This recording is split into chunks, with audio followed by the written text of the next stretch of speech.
I've been asked to speak about Chief Earl Hill's vision for Mohawk language and culture for our Mohawk community here at Tononega. Chief Earl Hill was always very proud of his Mohawk identity. He embraced the language, he embraced the culture and the traditions, and he wanted those to be a living legacy for our people. He encouraged in every way the people to learn the Mohawk language.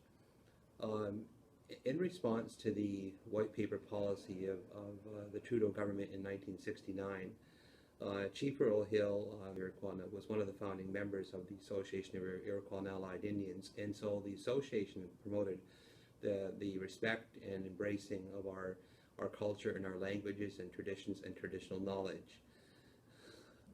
Here at Tononega, Chief Hill was responsible for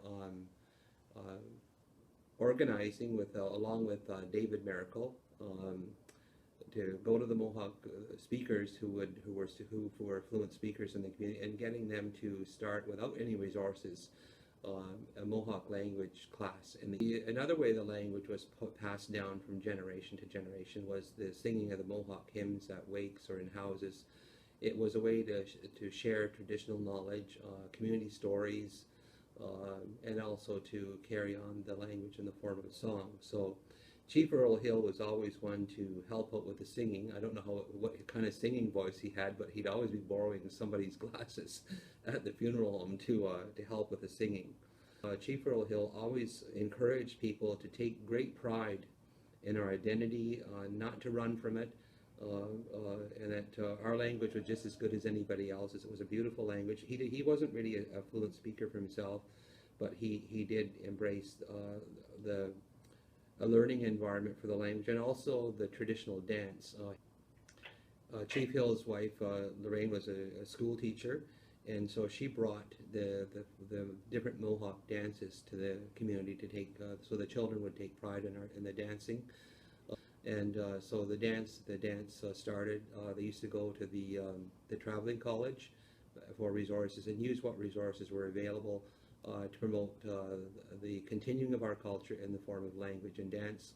Chief Earl Hill was very much an advocate for teaching the language in Quinte Mohawk School, and so was largely responsible for working with the Department of Indian Affairs, as it was called at the time, to get a Mohawk language teacher in the school. He said they wouldn't learn French in the school if they couldn't learn our own language.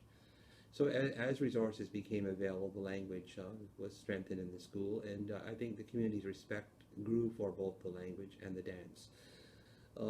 They gave exposure to our language and culture to many people, including Queen Elizabeth II and Prince Philip, and visiting dignitaries. They always encouraged visiting dignitaries to come to the community so that respect for our culture and language would be promoted domestically and internationally. So Chief Earl Hill and his wife Lorraine did a lot to generate a respectful attitude toward our people's original identity and our language and our culture and our traditions, and to always to encourage people that we should all take pride in that.